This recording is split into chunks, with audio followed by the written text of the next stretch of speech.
Today I want to do a kind of survey of all the websites available for purchasing stamps, some of which you may not have heard of. Now here I'm going to be looking at only the multi-dealer venues such as eBay and HipStamp. There are, of course, many more websites out there that are run by individual dealers.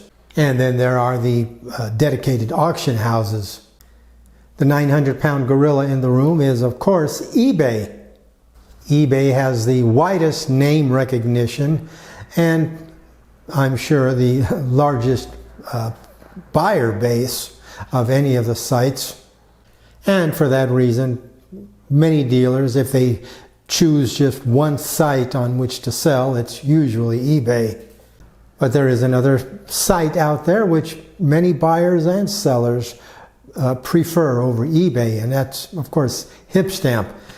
I don't want this to come off as cheerleading, but I have a store on HipStamp, and now while some people have had it up to here with eBay, or as they like to call it, Feebay, there's still quite a bit of reluctance I see on discussion boards from people about using HipStamp.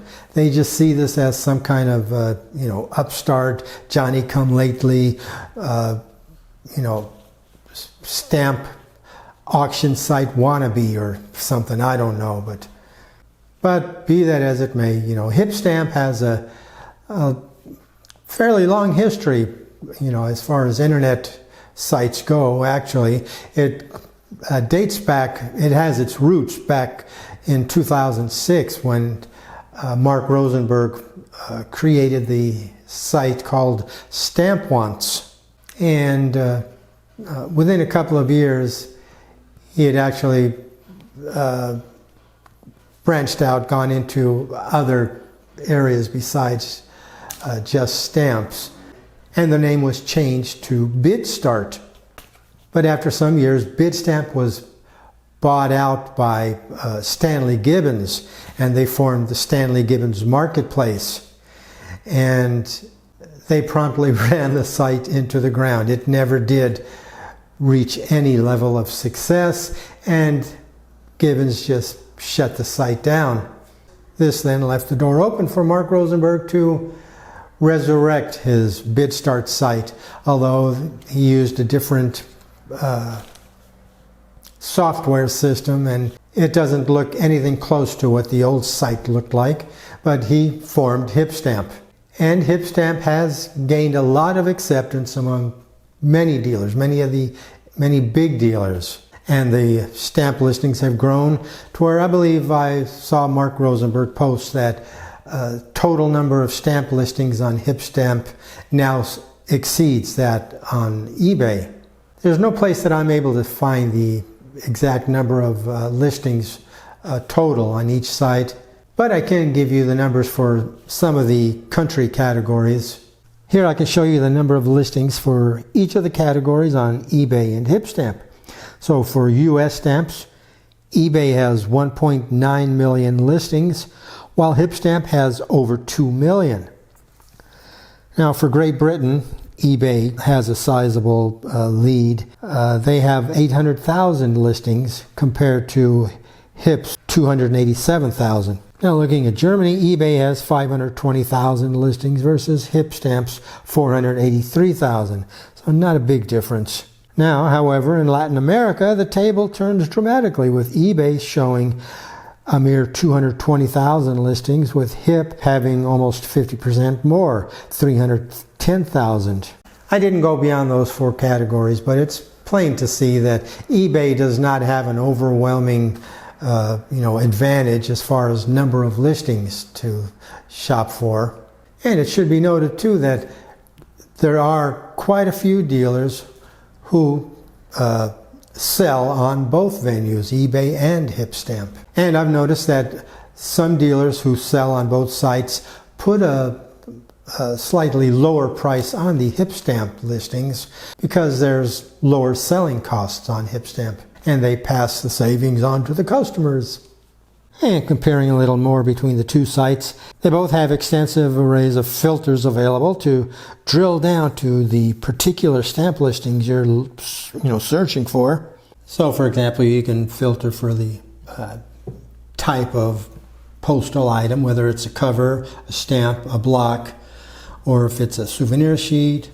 And you can filter by grade, look only at ones that are very fine or better or extra fine. There's various topics you can filter for.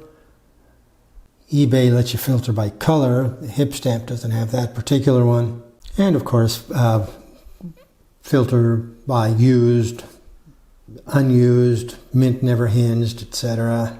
Like I said, HipStamp has all these same filters, so I'm not going to go through all of HipStamp's, individually. But here's one filter that is significantly different and better on HipStamp. eBay lets you filter by price, looking at only stamps under $1, stamps between $1 and $4, and stamps over $4. That's kind of arbitrary and useless to me. That's kind of a weird set of choices to offer you. On HipStamp, shown here now, you're given two boxes in which to fill in your own minimum and maximum dollar amounts of the stamps you'd like to see. So you can look at the stamps between $10 and $50. In addition, HipStamp has this feature called Show Only. And one of the choices I like is this one called One Match Per Seller. If you're looking for stamps of a particular country and you want to know which dealers have the most extensive stock, so click on One Match Per Seller, and now each of these listings, each of the images represents one dealer, and at the top of the image you can see the number of items available from that dealer for that country. So this dealer has 35,000 stamps of Central and South America. This one has 14,000, and so on down to the bottom where you get only 2,000, 1,000, and so on. And at the bottom of that Show Only box, you can see where you can filter for either items that are on sale or items on sale for 25% or more or 50% or more. And of course, that filter has its own problems too, with certain dealers who play games by raising their prices only to have a fake sale. But I won't go into that here. I have another video coming up about pitfalls of shopping online. So really, in terms of function, the amount of product that they have, the number of dealers, I would call it a push between eBay and HipStamp. However, HipStamp has two particular points that I find important.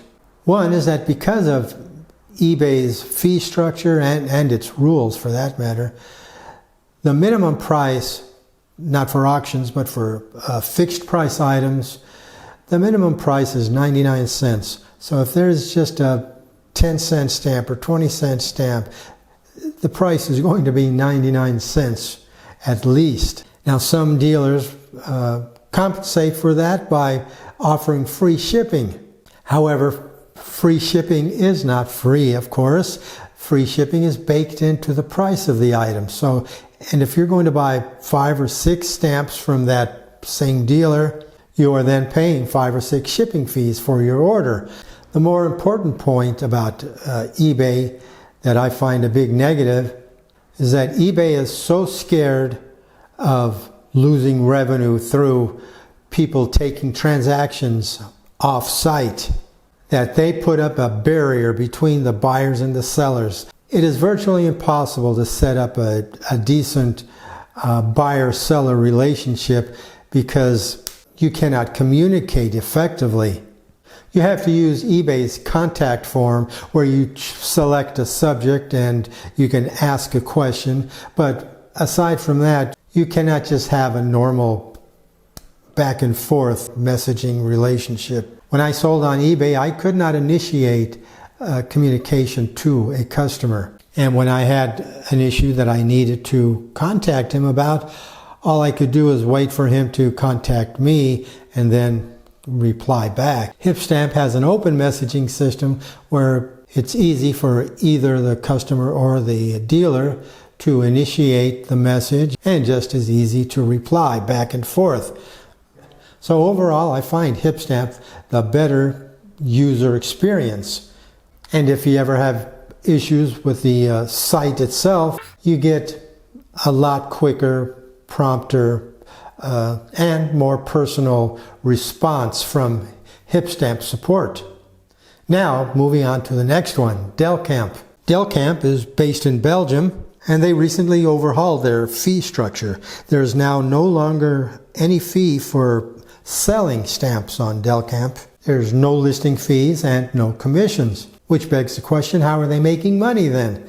Well, they're charging the fees to the buyers. They're charging a buyer's commission now, but the buyer never sees it. When a dealer lists his stamp for sale, he'll put a price of, say, $5 on the stamp, and when he lists it, Delcampe adds the buyer's fee and rolls it into the price shown on the listing. So it might be, I don't know how much, $5.50 now or $5.75. So the customer is looking for the stamp and he sees the stamp priced at $5.75. Well, $5 is what the dealer is getting, and the $75 is what the buyer's commission is that goes to Delcampe. So like they say, there ain't no such thing as a free lunch.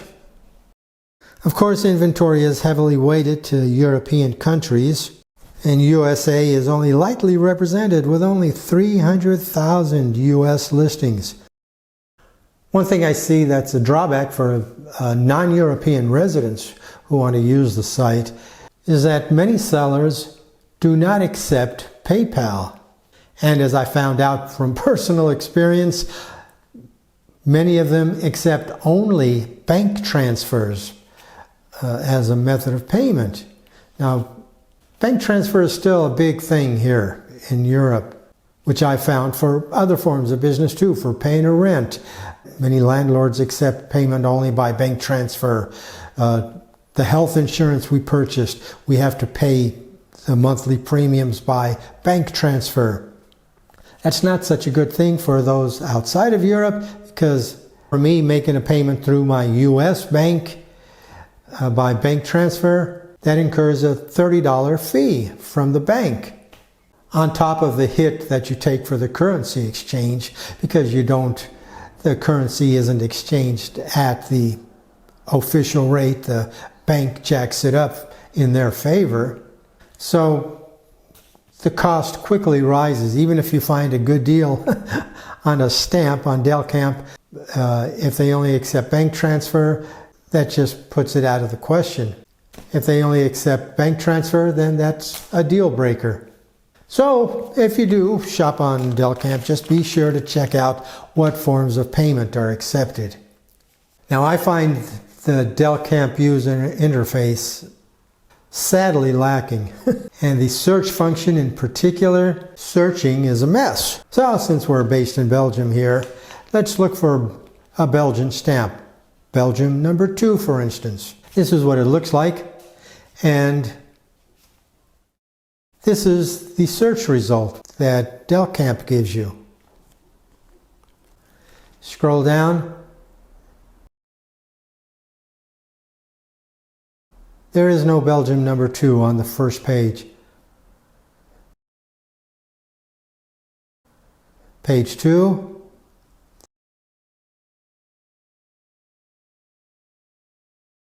There is no Belgium number 2.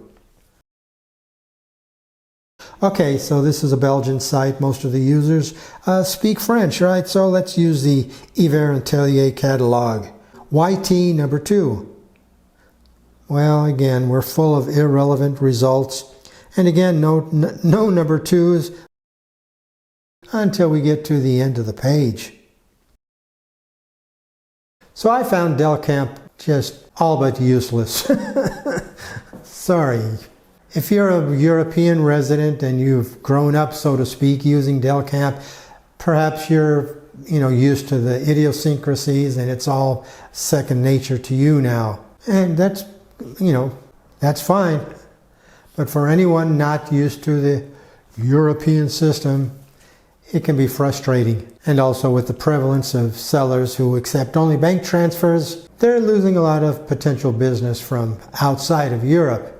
So let's go on to another site now. Now here we have Stamporama, which you can find at www.stamporama.com.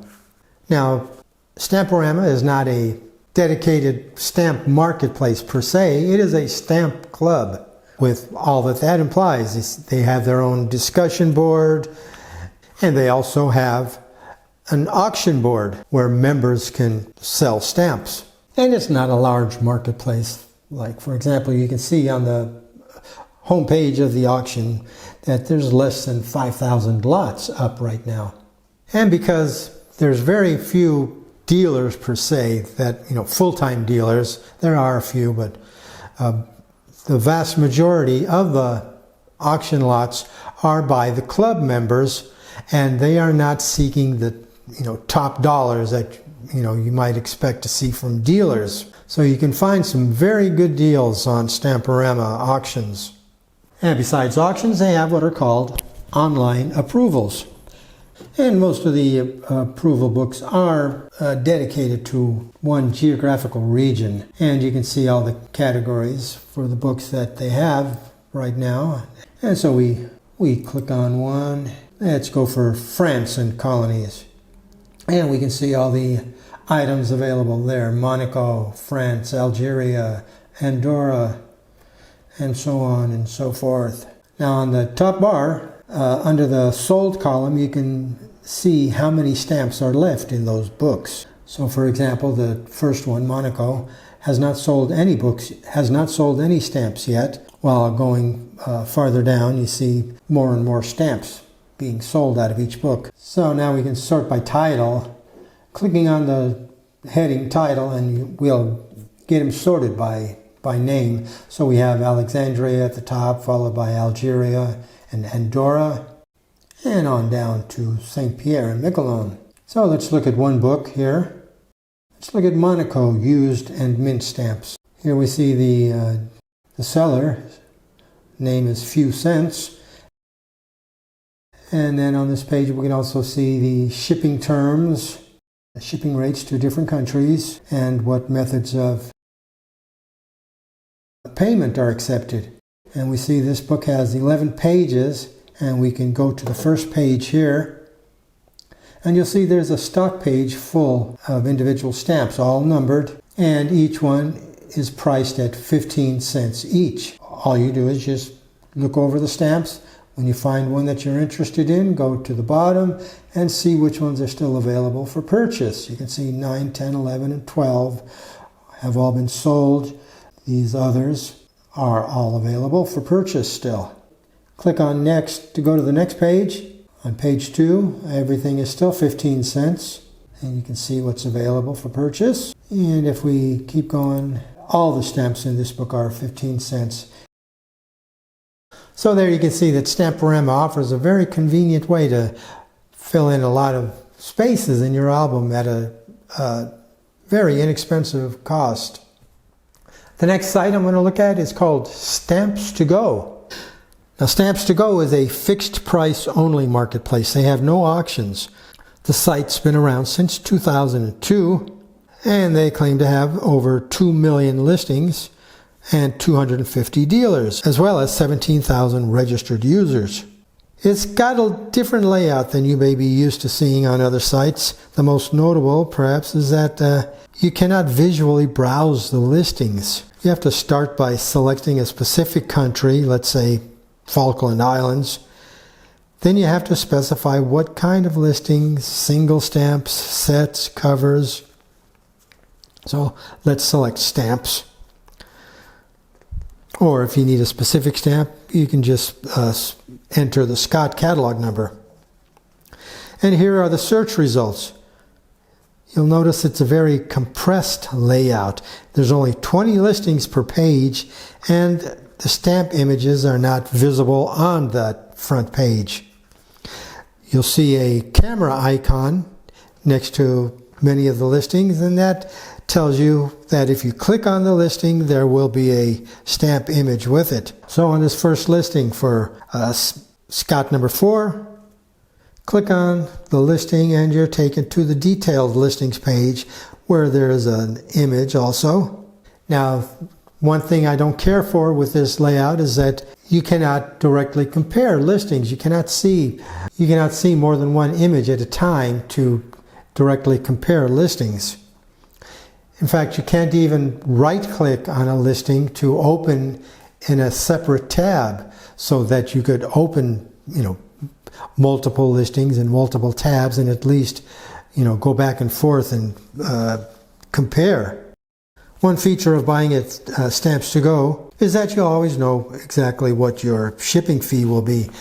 Dealers on Stamps to Go have to charge a set $1.50 per order for orders to U.S. addresses, and for all other countries it's $3 per order with no extra stamp fee or no overweight fees, anything like that. And when you check out, if you've put in stamps from more than one dealer into your shopping cart, when you check out, all of your stamps from all the dealers will be on one invoice with each individual dealer's shipping charge added. So you only make one payment to multiple dealers, and that payment goes to Stamps to Go. Stamps to Go divvies out the individual payments to each dealer. Now, I have purchased stamps off of Stamps to Go in the past, and I had no problems, no issues. And in fact, I got my stamps at a pretty good price, and they were stamps,